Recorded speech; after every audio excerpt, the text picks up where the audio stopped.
Hello guys, good morning, good morning, good morning. This is again Kuya JR from Bicolanang Hello Motovlog and Rural Racing.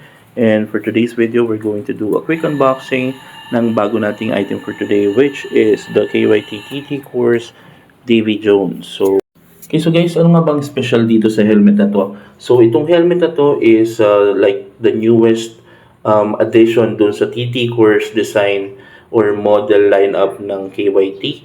And this is the Davy Jones model or design. And itong graphics na to is originally meron to sa NFR lang. Kasi yung dating helmet ko is KYT NFR Davy Jones, same exact design. But for this one, nag-open yung or ginawa ng design ng KYT ang KYT TTC Davy Jones replica sa TT course na model or na lineup. So, follow me and let's go ahead and do this unboxing. So, yan, binubuksan na natin yung box. Medyo nahirapan lang tayo. Gamit tayo ng ating mahiwagang kutsilyo. Okay, so yan. So, pagbukas natin, makikita natin kagad yung so meron siyang bubble wrap and of course, nandyan yung typical na helmet bag ng KYT. Yan, so may red strip and then kulay grayish color. Meron din siyang kasamang bonnet or balaklava, depende sa binilihan nyo. So that is a freebie kung saan nyo man binili yung KYT TT course helmet nyo. So meron siyang kasamang standard naman yan yung manual, and yung manual na yun may kasamang 3 sticker. Okay, so let's open this. So yan yung helmet bag natin with the KYT logo, and the rest wala na naman yung box. So tabi na natin siya.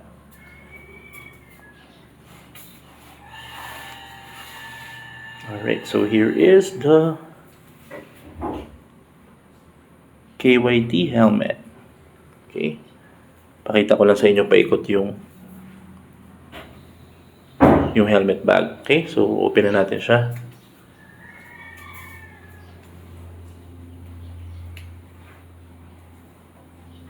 Nga pala guys, kung hindi pa kayo nakasubscribe to channel natin, please do so for more helmet unboxing videos and travel videos. Okay.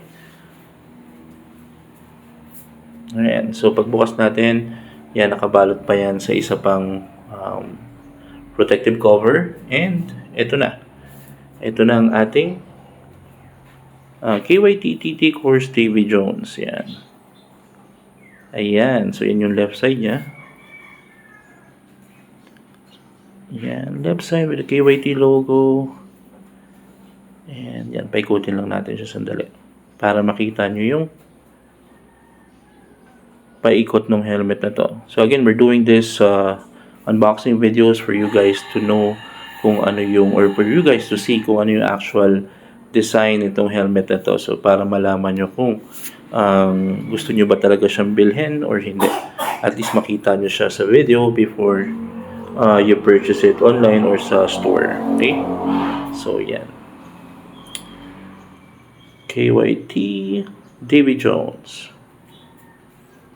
Kasi bihira lang tong design na to guys. Sa NFR, ang tagal nang walang design na Davy Jones na lumalabas. Matagal na siyang hindi available, or I don't know kung discontinued na siya sa NFR, pero ang tagal nang wala na dumarating na KYT NFR na Davy Jones. Siguro more than 8 months or 6 months na. So kaya ngayon yan, pinagkakaguluhan tong KYT, the Davy Jones TT course version. So, what's the difference between NFR and Davy and TT course?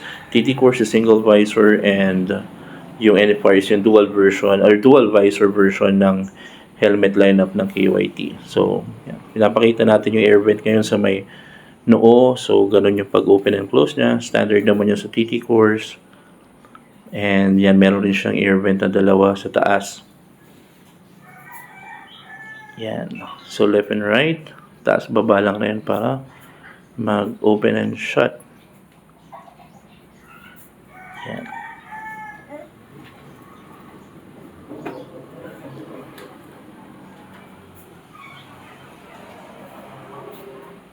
Ayan. Okay. Testing lang natin. Oh, gumagana naman siya. Ayan. Tapos sa likod naman yan, may spoiler.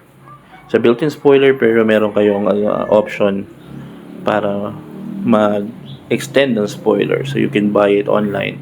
Meron din siyang exhaust dyan vent sa gilid left and right.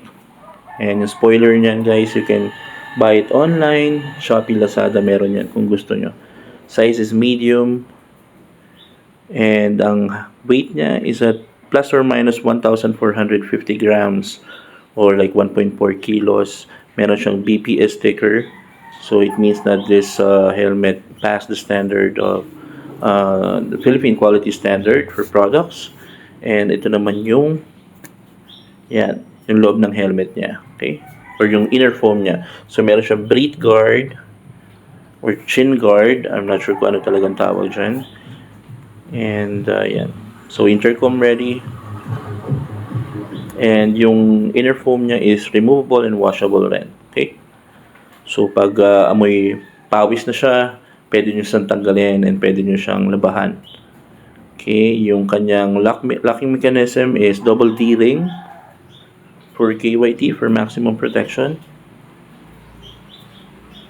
Yan. So sabi nila medyo hassle yan pagkabit. Yung iba ayaw ng double D-ring kasi hassle daw pagkabit pag nagmamadali. Depende din sa preference nyo guys.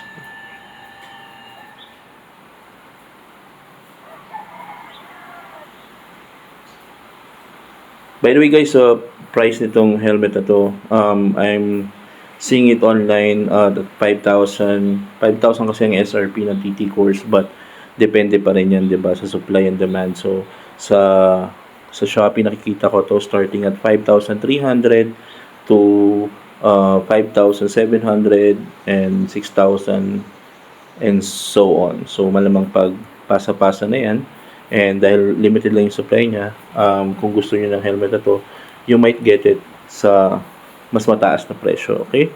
So hanap-hanap lang kayo. Pag may nakita kayo mas mababa, grab nyo na kaagad kasi mauubusan kayo ng supply nitong helmet na to. Okay?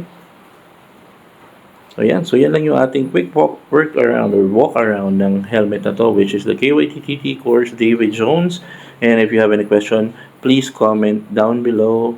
Try natin sagutin yan. Again, I'm not an expert, but maybe may sagot ako dun sa mga tanong nyo. Okay, so thank you guys for watching. Again, this is Kuya JR from Bicolanong Hello Motovlog and Rural Racing, advising everyone to gear up and to ride safe. Bye guys!